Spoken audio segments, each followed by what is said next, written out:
വാഹനങ്ങൾ വാടകയ്ക്ക് നൽകുന്നതിൽ പുതിയ മാർഗനിർദ്ദേശവുമായി ഗതാഗത വകുപ്പ്. സ്വകാര്യ വാഹനങ്ങൾ വാടകയ്ക്ക് നൽകാൻ പാടില്ല. രജിസ്ട്രേഷൻ റദ്ദു ചെയ്യുമെന്ന മുന്നറിയിപ്പ്. ഉടമയുടെ കുടുംബാംഗങ്ങൾക്കും സുഹൃത്തുക്കൾക്കും വാഹനം ഉപയോഗിക്കാം. വാഹനങ്ങൾ സ്ഥിരമായി മറ്റു വ്യക്തികൾക്ക് വിട്ടു നൽകുന്നതും ശിക്ഷാർഹം.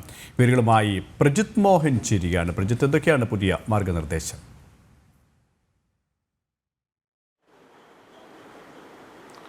കെ.പി. കളർ കോഡ് അപകടവും തുടർന്നുണ്ടായ വിവാദങ്ങളുടെയൊക്കെ പശ്ചാത്തലത്തിൽ കർശനമായ മാർഗനിർദ്ദേശങ്ങളുമായിട്ടാണ് ഇപ്പോൾ ട്രാൻസ്പോർട്ട് കമ്മീഷണറുടേതായിട്ടുള്ള പത്രക്കുറിപ്പ് വന്നിരിക്കുന്നത്. ഇതിൽ പറയുന്ന പ്രധാനപ്പെട്ട കാര്യം, സ്വകാര്യ വാഹനങ്ങൾ ഒരു തരത്തിലും വാടകയ്ക്ക് നൽകാൻ അനുവദിക്കില്ല എന്നുള്ളതാണ്. അത് നിയമവിരുദ്ധമാണ് എന്നുള്ളതാണ്.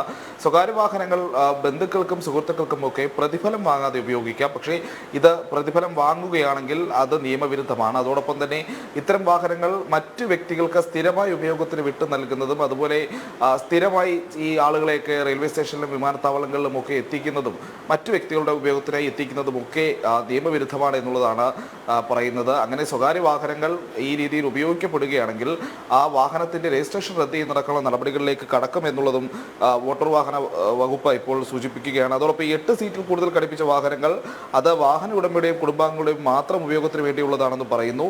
ഇത്തരം വാഹനങ്ങൾ എന്താവശ്യത്തിനായാലും ശരി മറ്റുള്ളവർക്ക് വിട്ടു നൽകുന്നത് നിയമവിരുദ്ധമാണ് എന്നുള്ളതും ഈ വാർത്താക്കുറിപ്പിൽ പറയുന്നുണ്ട്. സ്വകാര്യ വാഹനങ്ങൾ വാടകയ്ക്ക് നൽകാൻ അനുവദിക്കുന്നില്ല എന്നുള്ളത് പൂർണ്ണമായ നിലപാടിൽ ഉറച്ചു തന്നെയാണ് MVD നിൽക്കുന്നത്. പക്ഷേ അപ്പോഴും ഈ മറ്റ് കാര്യങ്ങളിൽ, പ്രത്യേകിച്ച് റെന്റ് കാറുകളും റെന്റ് ബൈക്കുകളും ഒക്കെ നൽകുന്നതിലും കൃത്യമായ മാനദണ്ഡങ്ങൾ സൂചിപ്പിക്കുകയാണ് MVD. അതിൽ കർശനമായ നിയമം എന്ന് പറയുന്നത്, റെന്റ് ക്യാബ് സംവിധാനം വഴി വാഹനങ്ങൾ വാടകയ്ക്ക് നൽകുന്ന ലൈസൻസിന് അപേക്ഷിക്കുന്ന വ്യക്തികളും സ്ഥാപനങ്ങളും ഒക്കെ കുറഞ്ഞത് 50-ൽ കുറയാത്ത ഓൾ ഇന്ത്യ റൂട്ട് പെർമിറ്റ് വാഹനങ്ങൾ ഉണ്ടായിരിക്കണം എന്നുള്ളതാണ്. അപ്പോൾ അത്രയധികം വാഹനങ്ങൾക്ക് ഈ രീതിയിലുള്ള ഓൾ ഇന്ത്യ പെർമിറ്റ് എടുത്താൽ മാത്രമേമാണ് നിലവിൽ റെന്റ് കാർ സംവിധാനത്തിലേക്ക് പോകാൻ കഴിയുക. ഇരുചക്ര വാഹനങ്ങൾക്കും ഈ രീതിയിൽ ലൈസൻസ് സംവിധാനം ഏർപ്പെടുത്തിയിട്ടുണ്ട് എന്നുള്ളതാണ്. തിരുവനന്തപുരത്ത് നിന്നും പ്രജിത് മോഹനാണ് വിവരങ്ങൾ നൽകിയത്.